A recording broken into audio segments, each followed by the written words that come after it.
Alright, hey again, it's Gary. It's like literally 2 minutes later from the video that I just made. I haven't posted it yet because it's only 2 minutes later. But, I'm wearing this jacket just so I can see where it cuts off for editing purposes. And just so I don't look like I'm wearing the same exact thing. So this is mainly for my friend Jeremy. And also it's for, seniors in high school who are becoming freshmen in college. I know this is really last minute because for most people school starts in 2 days, and for me it starts in a week and 2 days. But I mean, take what you can get, right? So basically, I would say the biggest difference between study skills in high school and college is the fact that you can't exactly procrastinate as much. I mean, you can procrastinate, but I would say like in high school where you could study the night before a test. In college, you probably need to start studying about 3 days before a test. Like the classes will be harder, but I feel like you have more time to do work. Every day in school, I'll be in school about 5 hours a day on my busiest day. As opposed to where I was in high school, 7 hours a day. You're saving a lot of time, and there's a lot more time to study, but it's what you're studying is harder, so it's gonna feel the same. Discipline is a big deal. Like, there's this famous saying, sleep, study, and party, pick two. Saying, which means basically if you're gonna party and sleep, your grades are gonna suck. Or if you're gonna party and have good grades, you're not gonna get any sleep. And if you're gonna sleep and get good grades, you're not gonna be able to party too much. And I mean, if you're a genius, that obviously doesn't apply to you, but for the average person, for the average smart individual, it's going to play out that way. Like, I don't have a social life too much because I make it a point to get at least 6 hours of sleep. And this year, I may be able to up that to about 8 hours of sleep every single day, no matter what's happening the next day. And when I'm not sleeping, I'm either doing RA stuff, which I would consider to be employment, like work, or I'm studying nonstop. Like, I seriously don't have time to do stuff with friends or whatever like that. And I mean, it's fine because, I mean, it's only 4 months at a time, 16 weeks at a time. So, and during those 16 weeks, you basically get a week of a break for Thanksgiving or whatever. So during that week, I'm hanging out with people. And then Christmas, all January, all December, I'm hanging out with people. So it's not like I don't have friends. It's just like 4 months. Every 4 months I'm studying, I have about a month to blow off and just hang out. And then it's even better in the summer. So it's not like you have to make a sacrifice. You just have to put it off, kind of. So like, if you're trying to get into medical school or any kind of professional school, you're going to need decent grades. The things that you have to do is you just have to know what you're capable of. Know your limits. Like, don't overstudy yourself. And as hypocritical of me that is to say, this is a kind of do as I say, not as I do kind of thing, because you're not me, and I don't know if you could actually handle the things that I handle better or worse than I handle the things that I handle, you know what I mean? So, as a freshman, I would start off with no more than 15 hours, especially if you haven't had any university college experience. Like, I'm not saying if you took dual credit, like with a community college in your high school, and then depending on how that goes, you can adjust accordingly. Maybe 15 hours is right at your limit. Maybe you can do 22 hours, and if so, then just do 22 hours your second semester and you're fine. But I would just say that freshman year, it's already hard enough. It's already hard enough making the transition, especially if you're moving out of your house, because you've been with your parents the whole entire time. You've been with your family the whole entire time, and now you're going to be essentially on your own. I don't know if you will know who your roommate is. I don't know if you'll have a roommate, but essentially, you're going to be independent. No one can tell you when to go to bed. No one can tell you when to study. No one can tell you when to be home. No one can tell you basically anything. There's only rules that you have to follow, and essentially, I would relate them to laws. Like, you'll get a syllabus. Oh, and syllabuses are your best friend. Like, keep all your syllabuses. What I did for my syllabuses was I got them, I scanned them on a computer, I made 3 copies. One of them I printed out, and I put them in a safe, so if I ever lost my copy that I have in my hand, I would have another one in a safe. Another one I saved to my hard drive, so if anything ever happened to my computer, I still have my hard drive, my external hard drive. Another one I just saved on my computer. So essentially you're going to have 4 copies of your syllabuses, and most professors will tell you exactly what's going to happen on what day and what to expect and when the tests are. Those are all going to be on your syllabuses. So your syllabuses are like the key to the course. They tell you what book you need to have. They should tell you when the tests are.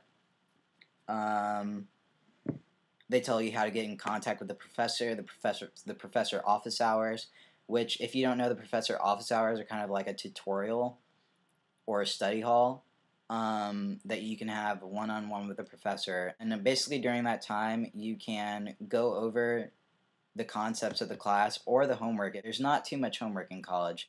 If anything, I would say that your tests and quizzes, basically assessments of your knowledge, not assessments of your work ethic or papers, I would say. 90% of your grade will come from test, quizzes, or papers. There's not too much in the way of homework. And for classes like PE, your attendance affected your grade. Every day you missed, it was 3 points off of your final average.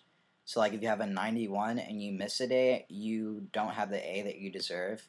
You have a 88, you have a B. If you're given a project, I would say the best way to go about doing that is do a little bit every day you have the class, if not every day, because it makes it that much more achievable. Like if it's a project that takes about a week, it's going to be assigned the first day of class, or you'll know about it the first day of class, and then it'll be due as a final or before Thanksgiving break or something, before a break.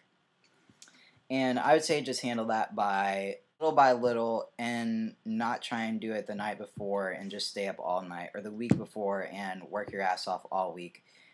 That's the way I did it, and I mean I'm not like most people, so this may be totally invalid. But the way I handled my projects was, if it was a full semester project that I got on the first day, and I didn't need to turn it in until the end of the semester, I probably took about 2 hours a week to handle bits and pieces of this project.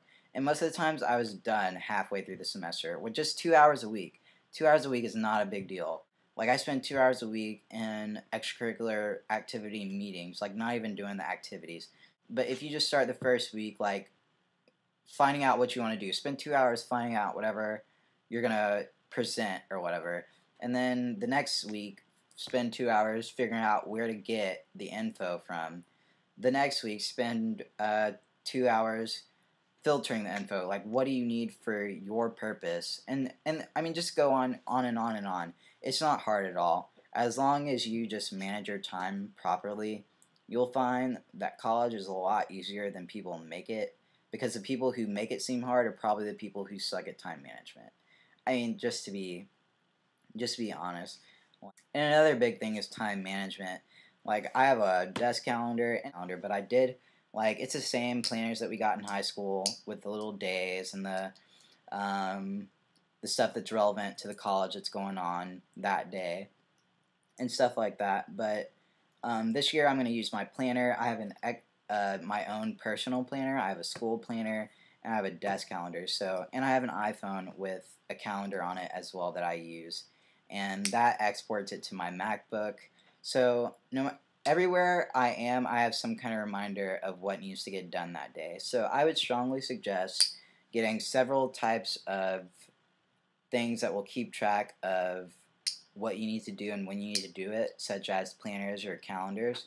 I mean, even by my door, I have a dry erase board that's like, I have a dry erase board that takes up a wall, like that's like this big, and then I have a dry erase board that's like this big, and this one's specifically for what I need to get done that day, like what classes I have, what things I need to do as an RA, what if I need to do laundry, if I need to clean, like basically a to-do list. And then that will be in my phone, on my computer, on my desk calendar, in both of my planners. So it seems like everywhere I look, I know that that needs to get done. And you may not need to go to that extent, but I'm really big on being like, oh, that's not a big deal. I'll do it later. But it gets to where I annoy the crap out of myself. Like, I'll see it on the calendar while I'm studying and be like, oh, okay, I'll do that later. And then my computer will make a noise and say, oh, it's time to do this. And while my computer is making that noise, my phone is vibrating in my pocket, telling me that it's time to do this. So at that point, I'm like, okay, maybe I should just do that. And if I don't, I'll look through my planner later and see that I needed to do that and I wouldn't have done that, and I'll do it right then. So at the latest, I'm a day late on anything that needs to be done. But the thing is, I plan everything about 3 or 4 days ahead. So I'm still not, it's not like I'm actually late, you know? So basically for college, I would say the things that you need to do are get some tools for time management, whether it be a calendar on your laptop, calendar on your phone, a physical calendar, something in your planner, something to remind yourself when you're walking out of the door. I have them all because I'm just that unorganized when it comes to actually doing stuff. But time management and just sacrifice, I would say, because there's always something to do here. You need to, or instead of sacrifice, I'd say discipline, because there's always something to do here. There's always someone that wants to hang out. There's always someone who needs your help and stuff like that. And I mean, all of that is fine as long as you take care of business. That's what I would say. Like, I have this goal, and it's called medical school. So I've lost a lot of friends because I haven't made time to hang out with them, you know, because I'm too busy trying to get into medical school. I'm too busy trying to make sure I have everything down that needs to be down. I would suggest you get some friends who want to do what you want to do, so they'll understand that when you say, oh, hey, I need to study because I have a test tomorrow, they'll understand because they probably will need to study one day and have a test tomorrow too, and they actually care about their grades. And just learn to keep pushing, because that, like, oh, it gets so bad in about October. Well, you're about halfway done. Right when you're halfway done, you start getting tired.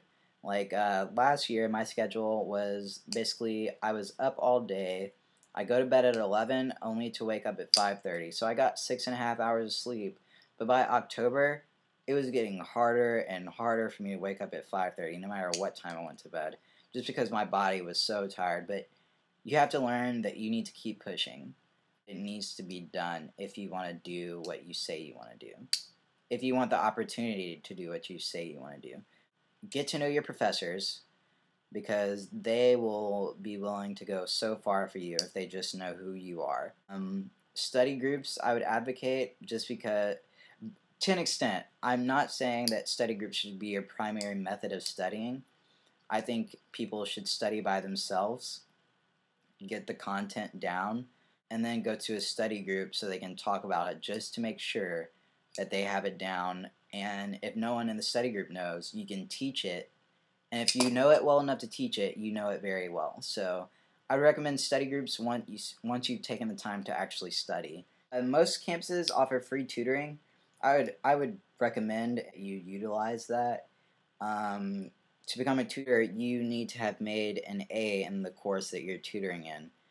And you have to take certain examinations just to make sure you know how to teach it and stuff like that. And I mean, don't get tutors confused with teachers, because they're not at the capacity to teach, but they're at the capacity to help and, like, guide, I'd say. Like, you need to know what you're doing, but if you don't and you just have an idea, a tutor can kind of teach you how to think about the subject, I guess, but they can't teach you the subject. That's what I'd say. But I don't know what else I can offer. If I think of anything, I'm going to write it in the description. So I'm sorry if this wasn't too helpful, and I'm sorry at how unorganized it is, but that's kind of where we're at for the studying. Actually, I'm going to redo this probably.